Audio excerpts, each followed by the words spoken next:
Rekan Dakta, saatnya kita masuk di segmen perspektif politik bersama pengamat politik dan pemerhati bangsa Tony Rosid. Assalamualaikum Pak Tony.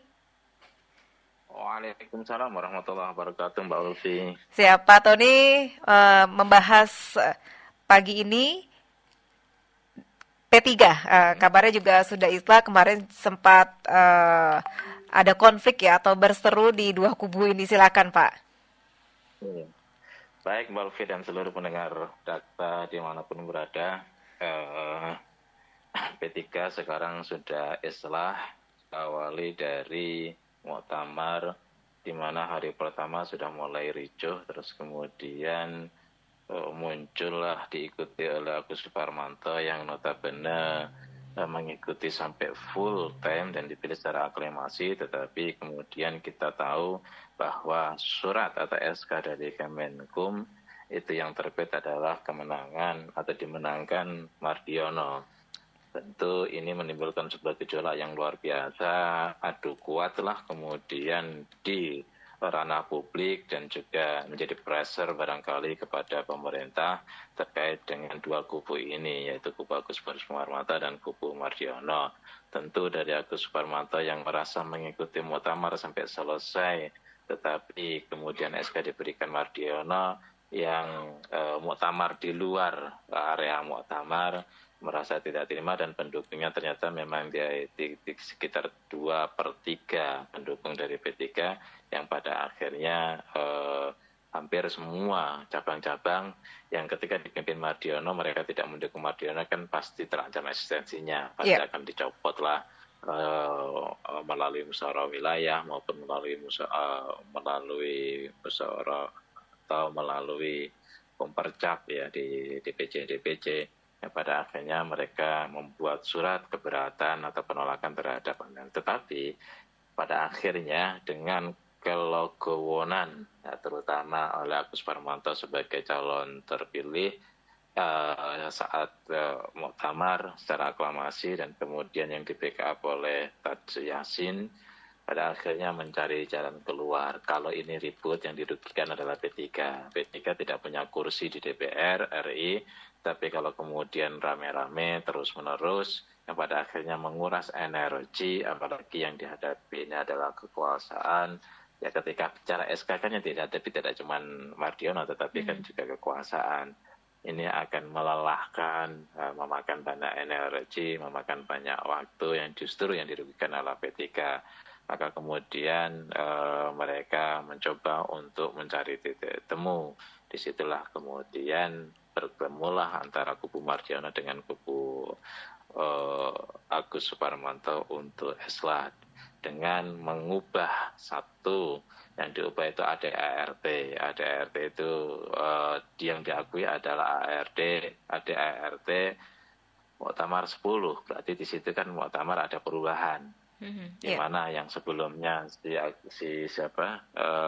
Mardiono menggunakan ADART 9, kemudian ADART Muktamar 10 diakomodir, yang itulah yang dipakai yang pertama. Kemudian yang kedua diubahlah kepengurusan tidak sesuai dengan SK pertama. Mardiono tetap menjadi ketua umum, kemudian Agus Suparmanto menjadi wakil ketua umum, kemudian ada Taj Yassin masuk menjadi sekjen, wakil sekjennya orang Mardiono, kemudian bendaharanya orang Mardiono, wakil bendahara umumnya orangnya kelompoknya atau kubunya Agus Suparmanto dan Taj Yassin. Ini menurut saya sebuah kompromi yang dewasa, yang kita sulit untuk menemukan. Ada semacam dua partai kemudian melahirkan dua kubu kepemimpinan maupun kubu kepengurusan yang pada akhirnya bisa islah, apalagi dalam waktu yang cukup cepat ya, cukup waktu singkat mereka bisa islah, yang melakukan islah sekitar nggak ada 1 minggu mereka lebih cepat ya, bisa islah. ini menurut saya merupakan sebuah kematangan ya para elit ya, merupakan sebuah kedewasaan para elit untuk melihat masa depan P3, bukan melihat P3 ke belakang. Karena kalau mereka tetap ngotot-ngototan, tetap ribut, tetap berseteru terus-menerus, habis semuanya bukan untuk mempersiapkan masa depan P3, mencerahkan masa depan P3, membuka ruang yang lebih prospektif bukan masa depan, tetapi justru akan membuat terpuruk P3. Ini yang barangkali mungkin sebagai partai para kiai ya, partai para ulama P3 ini, apalagi simbolnya Ka'bah, menurut saya inilah yang paling tepat untuk dilakukan dan bisa menjadi referensi bagi partai-partai yang lain ketika terjadi dua kubu. Alangkah lebih baiknya semua legowo. Ini bukan soal menang atau kalah. Kalau siapapun yang menang, kalau berseteru, pada akhirnya yang babak belur itu adalah partai, dan kemudian semua akan menjadi kalah. Partai juga akan menjadi kalah. Gitu loh. Kalau kemudian ada sebuah pertanyaan, kenapa pemerintah atau penguasa melakukan ini semua? Penguasa siapapun, kalau sudah urusannya partai, ya memperhatikan, karena ini berkaitan dengan stabilitas politik yang pada akhirnya juga stabilitas keamanan. Nah, inilah yang kemudian dijaga. Ya, pada akhirnya didampingi barangkali ya tepatnya ya oleh pemerintah untuk mereka bertemu, dan pada akhirnya mereka bisa mengadakan kompromi-kompromi politik ya dalam konteks kepartean ini dua belah pihak legowo. Saya pikir dengan komposisi ini tinggal bagaimana kedua kubu ini menyadarkan dan meyakinkan kepada mereka yang berada di bawah.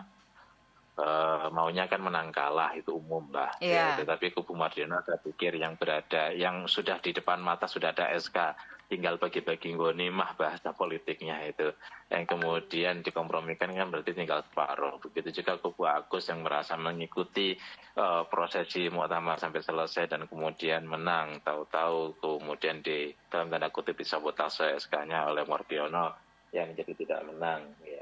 Ya ini kan juga perlu meyakinkan. Nah, masing-masing kubu memang punya pekerjaan rumah untuk Agus Suparmanto maupun Mardiono, meyakinkan para lingkarannya, elit maupun sampai ke para pendukungnya agar bisa legowo. Tidak mudah untuk soal meyakinkan internal ini, karena kapasitas di tingkat elit kan satu soal kapasitas, dua soal intensitas pertemuan, ketika soal akses itu kan tidak sama yang didapatkan oleh yang ada di bawah, yang oleh para pendukungnya terutama di cabang-cabang ya.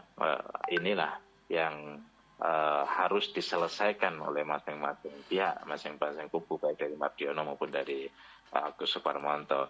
Saya pikir karena ini selesai, ini kemudian semua bersatu padu, bergandengan lagi. P3 sebagaimana yang dulu saya ungkap ini punya potensi ya, punya peluang untuk recovery dan pada akhirnya untuk rebound dan kembali lagi ke Senayan. Gitu, Bolvi. Ya, tentunya akankah ketika mereka sudah islah semakin kompak ini untuk membangun P3 ke depannya? Iya, dibandingkan dengan ketika dua kubu ini berseteru atau menang kalah, tentu islah ini relatif membuka ruang untuk kompak. Kalau toh kemudian ada satu dua yang itu merupakan sebuah dinamika yang wajar, biasa. Tidak mungkin kemudian islah ini memuaskan semua pihak, tidak. Ya pasti ada satu dua atau beberapa orang yang belum bisa terima, terutama mereka yang pada akhirnya tidak terakomodir atau tidak diuntungkan dengan adanya islah ini. Islah ini kan keuntungan partai. Coba kita bisa bayangkan Agus Suparmanto misalnya ya, ini rasionalitas publik saja sudah mengikuti sampai akhir. Setelah itu kemudian menang. Lalu setelah menang itu di SK kalah. Setelah kalah mau diajak islah. Setelah diajak islah kemudian juga mau dijadikan nomor 2. Ini kan tidak mudah. Ya tidak mudah bagi kubu Suparmanto kemudian bisa menerima. Tapi ketika Agus Suparmanto sendiri sudah mau menerima, saya pikir ini juga akan menjadi magnet sendiri bagi warga P3 untuk ini aja orang yang berdarah-darah, ya mungkin keluar logistik cukup besar, ya kemudian sudah menang, dikalahkan oleh SK, mau jadi orang nomor 2, Saya pikir kalau narasi-narasi ini yang dibangun, ya ini untuk memberikan sebuah kesadaran.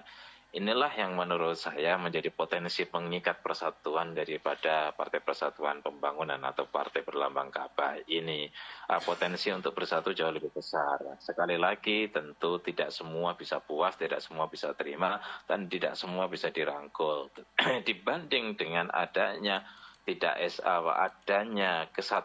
sisi menang yang pada akhirnya membunuh atau meminggirkan kubu yang lain, apalagi kalau kemudian diikuti dengan konflik dari dua kubu, keterbelahan, ini menurut saya terbelah saja pada saat Munas atau Muktamar ya, itu saja ketika siapapun yang menang susah bersatu, apalagi sudah terbelah, terus kemudian sampai dengan SK membelah menjadi dua kubu, ini lebih dahsyat lagi problem yang akan dihadapi oleh P3.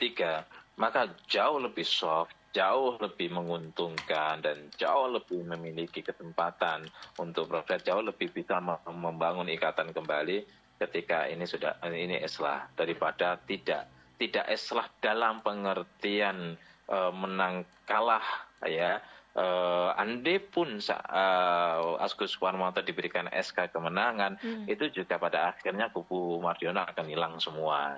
Atau sebaliknya, Mardiono dimenangkan kubu ini. Apalagi kalau kemudian ini yang dikalahkan tidak terima karena merasa menang, ini akan panjang ceritanya, dan proses panjang itu melahirkan sebuah konflik yang akan sangat lebih besar ya dibanding dengan sekarang lah, misalnya mereka saling bisa menerima, tentu saja mayoritas. Kita tahu kok ada meme-meme dari kubu, mungkin dua kubu lah, terutama kubu Mardiono yang tidak terima karena sudah SK di tangan kok kemudian dilepas, bahasanya gitu loh. Tidak dilepas semuanya tapi dilepas separohnya gitu. Kemudian kubu satu dengan kubu yang lain yang saling tidak terima, baik kubu Mardiono maupun kubu Agus di bawah yang tidak menerima, coba komunikasi untuk sama-sama menolak tentang ini.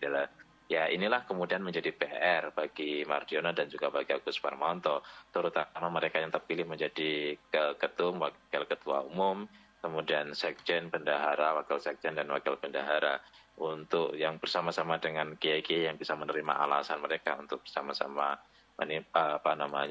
mengakomodir kepentingan itu di pengurusan yang akan datang yang lebih besar. Tetapi apapun ceritanya ya, kalau kemudian mereka bertarung ya satu dengan yang lain dalam konflik yang lebih terbuka, kemudian juga di situ ada ketidakterimaan terhadap SK pemerintah penguasa, nah, ini sangat merugikan terhadap P3 ke depan. Gitu Mbak Lutfi. Baik, Pak, kalau melihat sosok yang mengislahkan kedua kubu ini seperti apa, Pak? Saya pikir adalah sosok yang memang bisa diterima oleh dua belah pihak. Kalau nggak diterima kan nggak mungkin. Satu, yang bisa diterima kedua belah pihak. Kedua, bisa berkomunikasi dengan kedua belah pihak. Kemudian yang ketiga, bisa memberikan jalan keluar bagi kedua belah pihak. Kalau tidak memberikan solusi, the win-win solution, gitu loh, itu saya pikir kedua belah pihak tidak akan pernah mau. Minimal salah satu pihak tidak akan pernah mau. Sosok ini mengumpulkan mereka, mendengar semuanya, kamu maunya apa, ini maunya apa, jadi kasih tahu kalau kamu nanti bertarung berdua, ya habis kalian, dan sebagainya, memberikan pandangan.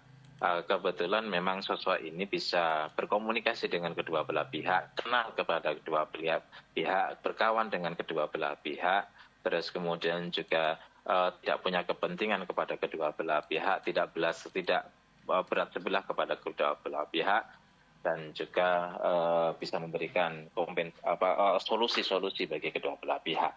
Dan ini menurut saya cepat dan tepat. Orang ini juga bisa memberikan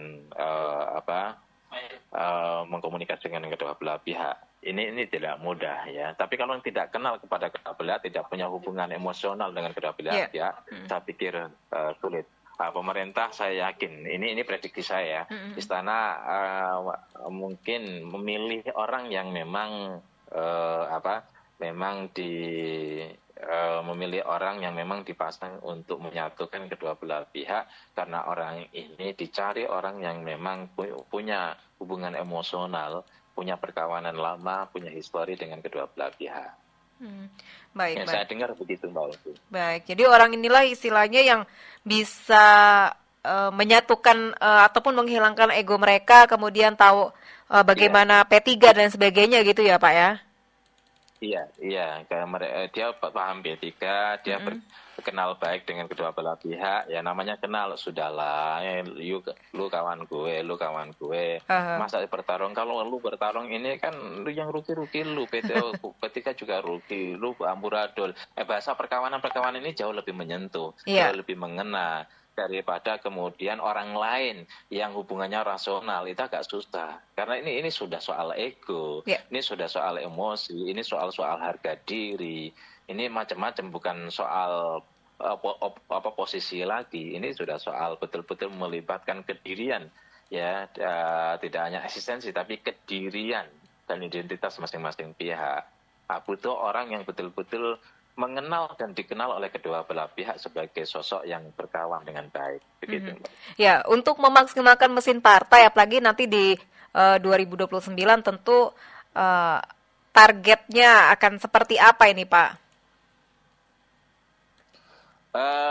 Saya mendengar bahwa mereka bersemangat ya untuk masuk ke Senayan lagi, tetapi kan tetap karena mereka sekarang berada di luar, harus ada rencana-rencana yang lebih strategis ya. Pertama harus menghindari konflik, ini Ya. harus selesai.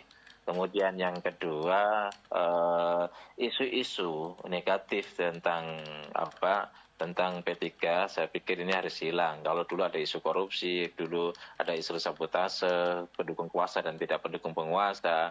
Ini juga yang kebetulan penguasanya pada saat itu tidak sama dengan konstituen P3. Sekarang kan sudah tidak ada, karena P3 tidak berada di situ. Apalagi dalam konteks, katakanlah kalau seandainya penguasanya Pak Prabowo sekarang, Pak Prabowo kan tidak resisten dengan para pendukung P3. Yang dulu dianggap resisten itu adalah calon dari PDIP atau calon dari Jokowi. Nah, sekarang tidak. Kemudian yang ketiga, ya memang harus memilih calon-calon yang harus membangun isu, ya, membangun narasi-narasi yang baik. Ya, katakan pada saat ini apa narasi-narasi ke depan yang dibutuhkan oleh publik gitu loh.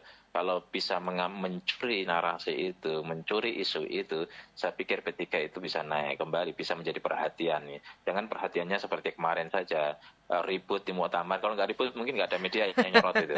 Iya, benar. Jadi karena ribut ya blessing juga. Karena ribut akhirnya nyorot, akhirnya ngikutin, ada konflik sedikit ngikutin. Gitu.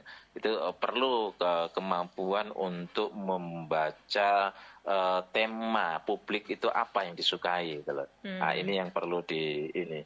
Kemudian yang keempat, ya perlu mempersiapkan para calon-calon anggota DPR yang memang betul-betul vote getter gitu loh. Iya. Ya boleh meniru Gerindra pada saat awal, kemudian niru Nasdem pada saat awal. Cari orang-orang tokoh-tokoh ya yang betul-betul disukai oleh punya basis massa lah setidaknya. Boleh sekarang niru kayak PAN gitu kan. Ya. PAN itu setiap ini kan belanja ini caleg gitu. Iya. Selalu ada caleg-caleg baru yang fresh, yang grace, yang sedang viral orangnya Iya. di PAN itu. P3 perlu melakukan hal yang semacam itu gitu. Ya, yang selanjutnya ya P3 perlu pendanaan juga karena istilahnya valuasi P3 ini kan rendah. Ya. Kalau P3 tidak memiliki logistik ya untuk minimal survei. Sekarang itu melakukan survei. PSI ini misalnya, saya dengar PSI itu setiap bulan survei. Lakukan survei terus setiap bulan karena memang Pak Jokowi itu orang yang selalu berbasis kepada survei dan rajin betul. Nah, P3 perlu melakukan survei bagaimana membangun strategi, mau melakukan sebuah pilihan langkah-langkah taktis kalau memang tidak ada basis datanya. Basis data itu hanya akurat ketika didapatkan dari survei, dan survei itu ya setidaknya cocoklah P3 itu melakukan survei 6 bulan sekali atau 4 bulan sekali. Data-data itulah kemudian menjadi referensi untuk membuat treatment strategis dalam kampanyenya, baik itu soal mengelola isu, kemudian memetakan pemilih, ya apalagi milenial sekarang, ya, terus kemudian kantong-kantong mana yang kemudian harus didekati, tokoh-tokoh siapa yang harus dipilih, itu mesti berbasis semuanya pada survei. Kalau ini dilakukan, saya pikir P3 punya prospek, karena P3 itu punya basis massa yang masih militan, masih kuat. Tinggal memanggil kembali yang kemarin marah dan kemudian menambahkan dari basis, tentu saja basis yang mana, ya basis keumatan, basis yang mana, basis milenial, ya yang karena selama ini 30% itu diperebutkan oleh 40 kursi. Empat partai Islam itu loh. Partai Islam itu seperti PKB, PKS, PAN, dan P3 itu belum bisa menyasar kelompok tengah, ya, karena mungkin narasi dan isunya itu belum kuat untuk menyasar kelompok lebih dari 30%. Paling bisa turun 29, bisa 30, sekian dan sebagainya. Nah, ini P3 karena berada di posisi seperti ini, saya pikir masih berebut di 30 konstituen itu. Ya, sepertinya P3 ini kalau dalam teori konflik semakin berkonflik, apakah semakin insya Allah mudah-mudahan akan semakin menyolidkan ya Pak ya? Iya, dengan tidak berkonflik ini paling tidak energi bisa difokuskan gitu. Ya bagaimana sekarang dengan tenaga energi baru seperti Agus Suparmanto yang basicnya adalah menteri dan pengusaha, kemudian ada Tadsy Yassin yang jadi wagub dan putranya Mbah Mun. Artinya simbol P3 itu ada di Mbah Maimun Zubair almarhum. Nah, simbol Mbah Maimun Zubair sekarang direpresentasikan, diwakili ada namanya Tadsy Yassin. Ya apalagi kalau kemudian P3 masih mengambil satu atau dua lagi putra Mbah Maimun Zubair, ya minimal satu, saya pikir ini juga akan memperkuat simbol itu.